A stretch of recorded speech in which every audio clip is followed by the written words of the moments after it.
This is VOA News. I'm Tommie McNeil. The Outer Banks of Hurricane Florence have begun lashing the North Carolina coast as officials continue their appeal for people to evacuate.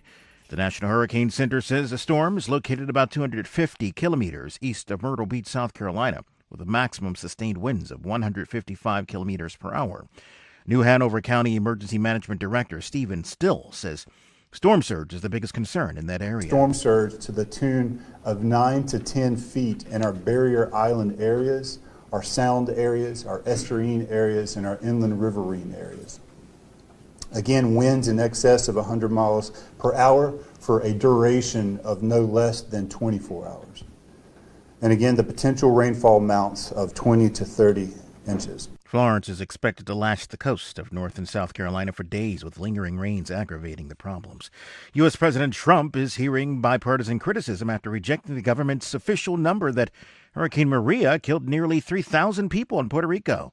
AP Washington correspondent Sagar Magani. George Washington University researchers found the storm killed nearly 3,000 people, sharply up from the earlier estimate of 65. The president says it's not true and blames the number on a Democratic plot to make him look bad. House Speaker Paul Ryan's among those disagreeing. There is no reason to dispute these numbers. Democrat Luis Gutierrez, whose parents were Puerto Rican immigrants, calls the president delusional. The number is based on facts and the truth. But GOP Senator Chuck Grassley wonders about the sharp increase. That's AP correspondent Sagar Magani reporting. U.S. Attorney General Jeff Sessions instructed Department of Justice lawyers in a memo Thursday to resist the nationwide injunctions issued by federal judges that have hindered or halted some of the Trump administration's signature policies, including the border separation of families. This is VOA News. Myanmar de facto leader Aung San Suu Kyi has defended her country against criticism of last week's conviction of two Reuters journalists on charges of violating the country's colonial-era Official Secrets Act. While Lon and Kia So-u were arrested last December after meeting with two police officers at a restaurant and given a stack of documents, they were investigating the massacre of 10 Rohingya Muslims by police and soldiers in the village of Enden last year. The two journalists were sentenced to 7 years in prison. A senior UN official reports a readiness plan has been developed to assist hundreds of thousands of civilians trapped in Syria's northern province of Idlib, while diplomats move to prevent all-out war.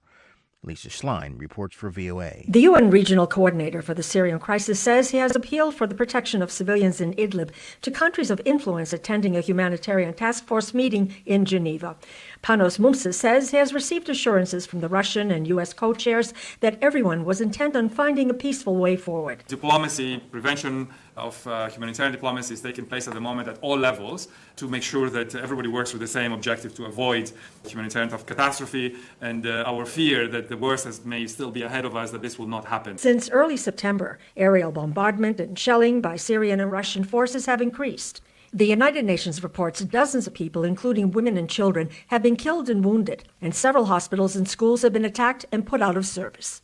Lisa Schlein for VOA News, Geneva. The United States has imposed sanctions on two North Korean-controlled information technology companies based in China and Russia. They're accused of moving illicit funds to North Korea.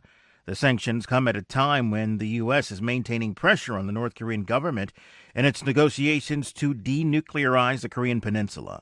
U.S. President Donald Trump and North Korean leader Kim Jong-un signed an agreement during the historic summit in Singapore in June for the North to dismantle its nuclear program, but the two sides are at an impasse over the pace of North Korea ending its nuclear and missile development programs.